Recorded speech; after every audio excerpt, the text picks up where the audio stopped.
10 minutes after 7 o'clock, a book brings to life a real family drama at a place familiar to many fans of the TV show Dallas. Dan Godwin takes us inside Texas Patriarch. This morning, we're talking about a true Texas story about one man's remarkable ambition, his dazzling success in business, and how an empire built on oil and cement did not last. Dan Godwin has more on a new book by one of his sons in this week's Fox Forward.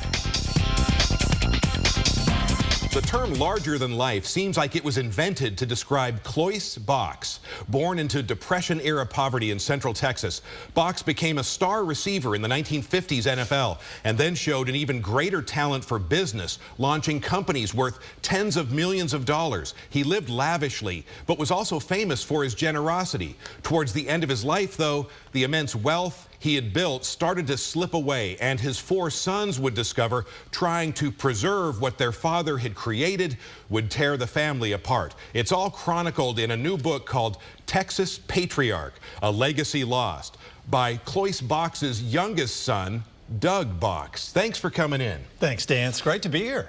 So you grew up in Frisco where your dad bought a ranch, and the ranch house that he spent millions of dollars refurbishing was used in the first season of Dallas, the TV show, as the exterior for South Fork, right? And that's sort of appropriate because your dad could have easily been a character on that show. Yes, he could have very much been a character on that show. Yeah, I did grow up in that house. It was a lot of fun.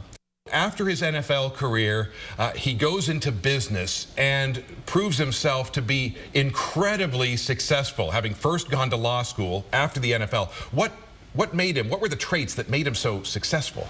He was an intense negotiator. He was just a really driven man, just kind of that type A guy. He could do no wrong. Everything he touched turned to gold. Made his fortune in oil, first in concrete, and then oil.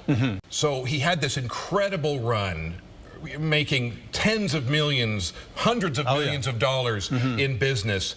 But as we get towards the late 80s, the early 90s, serious problems start to emerge. Investigations, lawsuits filed, and, well, things take a very different turn for him.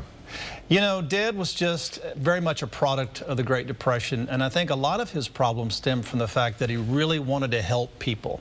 And that desire to help people, anything that he could do, sometimes he would overdo.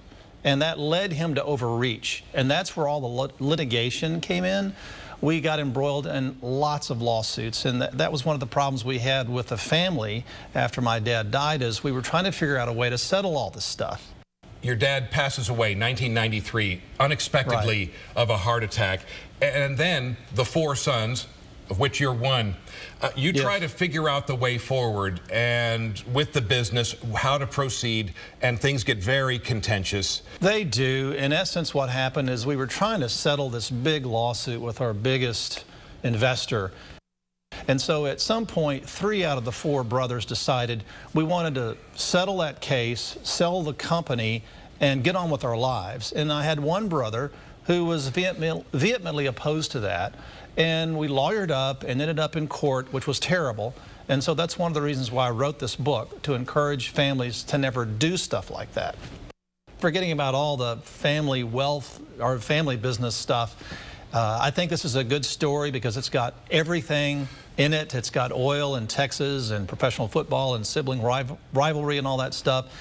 And then I also wrote it because it's a cautionary tale to make families think harder and be smarter about preserving their family wealth enterprise. All right, Doug Box. The book is Texas Patriarch, A Legacy Lost. Will be of particular interest to readers here in North Texas because this is where the story unfolds. Thank you so much for the chat. Thank you, Dan. It's great.